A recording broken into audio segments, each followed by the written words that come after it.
नमस्कार, technical news में आपका स्वागत है। मैं हूं खुशीदास। वक्त हो चला आज की 10 बड़ी खबरों का।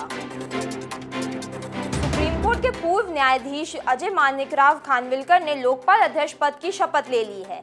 रविवार को राष्ट्रपति द्रौपदी मुर्मू ने राष्ट्रपति भवन में आयोजित एक समारोह में रिटायर्ड जस्टिस खानविलकर को शपथ दिलाई।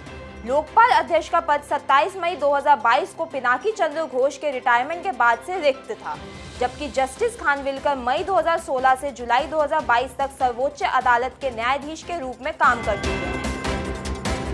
चुनाव आयुक्त अरुण गोयल के अचानक इस्तीफे के बाद देश की सियासत में हलचल मची हुई है। 9 फरवरी को चुनाव आयुक्त अरुण गोयल ने अचानक अपने पद से इस्तीफा दे दिया है। इस पर कुछ राजनीतिक दलों ने चिंता जताई है। वहीं कुछ लोग गोयल के राजनीतिक पार्टी में शामिल होने के कयास लगा रहे हैं। फिलहाल फरवरी में दूसरे चुनाव आयुक्त अनूप चंद्र पांडे ने भी अपने पद से इस्तीफा दे दिया था। वहीं अब लोकसभा चुनाव से ठीक पहले चुनाव आयोग में 2 शीर्ष पद रिक्त हो गए हैं, जबकि केवल एक मुख्य चुनाव आयुक्त पद पर राजीव कुमार बने हुए हैं। सोमवार को प्रधानमंत्री नरेंद्र मोदी ने सशक्त नारी विकसित भारत कार्यक्रम में देश की महिलाओं को संबोधित किया। कार्यक्रम में पीएम मोदी ने देश को विकसित करने के लिए महिला शक्ति की गरिमा को बढ़ाने और उनके लिए नए अवसर तैयार करने को प्राथमिक जरूरत बताया है।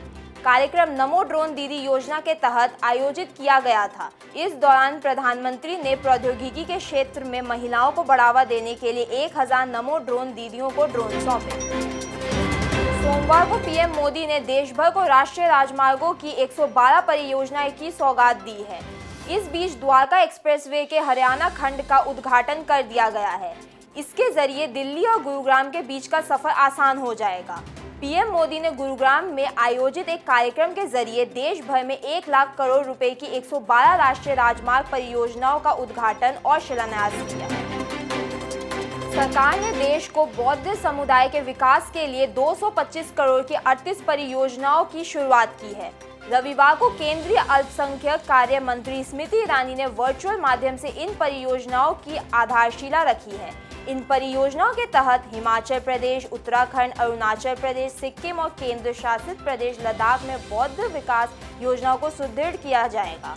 इसके अलावा केंद्रीय मंत्री स्मृति ईरानी ने दिल्ली विश्वविद्यालय में centre for advance Buddhist studies को सुदृढ़ बनाने के लिए 30 करोड़ रुपए की वित्तीय सहायता देने की भी घोषणा की। दिल्ली एयरपोर्ट टर्मिनल 1 का दायरा 3 गुना बढ़ गया है, जबकि इस एयरपोर्ट में यात्रियों की क्षमता 2 गुनी से ज्यादा हो गई है। रविवार को प्रधानमंत्री नरेंद्र मोदी ने वीडियो कॉन्फ्रेंसिंग के माध्यम से पुनर्विकास कर बनाई गई नई बिल्डिंग का उद्घाटन किया है। टर्मिनल के नए हिस्से को मेट्रो की मजेंटा लाइन से जोड़ा गया है। साथ ही टर्मिनल में 24 प्रवेश द्वार बनाए गए हैं।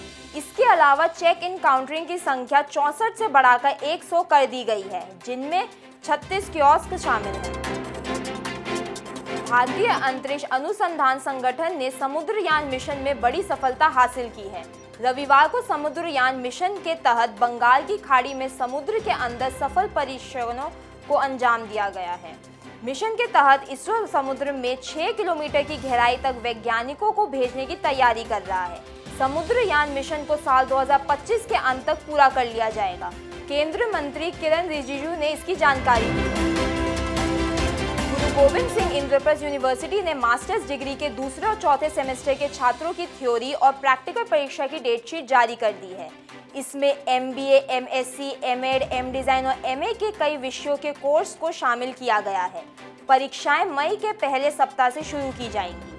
परीक्षार्थी यूनिवर्सिटी की आधिकारिक वेबसाइट से डेटशीट डाउनलोड कर सकते हैं।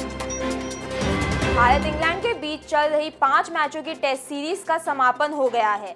भारत ने इंग्लैंड को 4-1 से हराकर ICC पुरुष टेस्ट टीम रैंकिंग में पहला स्थान हासिल कर लिया है, जबकि इससे पहले ये खिताब ऑस्ट्रेलिया के नाम था। सीरीज का आखिरी मुकाबला धर्मशाला में 7 से 9 मार्च तक खेला गया, जिसमें भारत ने अंतिम टेस्ट में पारी और 34 रनों से जीत हासिल की। ऐलान के बाद से ही सुर्खियों में बनी जॉन अब्राहम की आगामी फिल्म तेहरान की रिलीज डेट में बदलाव किया गया है। भू राजनीतिक थ्रिलर फिल्म तेहरान 26 अप्रैल को रिलीज होने वाली थी। अब फिल्म को मई में रिलीज किया जा सकता है। माना जा रहा है कि 26 अप्रैल को अजय देवगन की फिल्म औरों में कहां दम था रिलीज होने के कारण इसकी रिलीज डेट बदली गई है। फिल्म में अभिनेता के अपोजिट मानुषी चिल्लर मुख्य भूमिका में नजर आएंगे। आज के लिए बस इतना ही। देखते रहिए टेक इंडिया न्यूज चैनल को लाइक, शेयर और सब्सक्राइब करें।